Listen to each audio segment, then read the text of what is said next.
लाखो भाविकांचं श्रद्धास्थान असलेल्या अमरनाथ यात्रेला सुरुवात झाली आहे। काश्मीरच्या पहलगाम आणि बाल्टा इथून भाविकांनी दर्शनासाठी सुरुवात केलेली आहे। या यात्रेसाठी आणि बाबा बर्फानीचं दर्शन घेण्यासाठी महाराष्ट्रातल्या अहिल्यानगरमधून काही भाविक दाखल झाले आहेत। पहलगाम हल्ल्यानंतर यात्रा होत असली तरी मनात भीती नाही, कारण बाबांचे आशीर्वाद सोबत आहेत, अशा भावना भाविकांनी व्यक्त केल्या आहेत।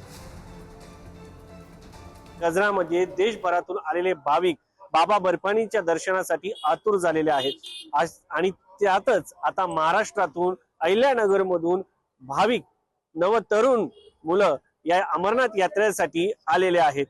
प्रत्येकाला आयुष्यात एकदा तरी बाबा बर्फानीचं दर्शन व्हावं असं वाटत असतं, ती आतुरता असते। काय वाटतं, अहिल्यानगर ते श्रीनगर पर्यंत तुमचा प्रवास झालेला आहे आणि आता दर्शनाची ओढ आहे।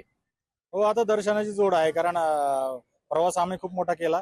तसं प्रवास करण्यासाठी भरपूर मार्ग आपण रेल्वेने येऊ शकतो, आपले जर हे असेल तर आपण विमानाने सुद्धा येऊ शकतो।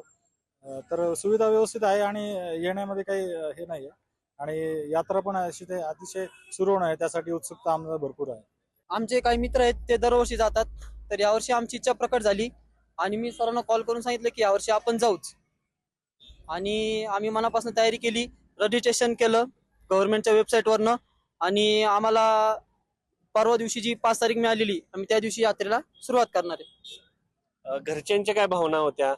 घरच्यांच्या भावनाच एवढ्या होत्या की व्यवस्थित सुखरूप जावा, व्यवस्थित राहा आणि व्यवस्थित पुन्हा घरी व्यवस्थित या। असं काही भीती वगैरे नाहीये, बाकी सिक्युरिटी वगैरे सगळे टाईटच आहे, एकदम ठीक आहे। घरच्यांना सगळं सांगितलं होतं, आम्ही ट्रेनने जाणार आहोत, तर फक्त घरच्यांची हीच इच्छा होती बाबा बर्फानीचं दर्शन हे सुखरूप राहावं सगळ्यांचं, आणि परत अहिल्यानगर मध्ये शांततेत यावं। शिवाजी काळे, पुढारी न्यूज, श्रीनगर।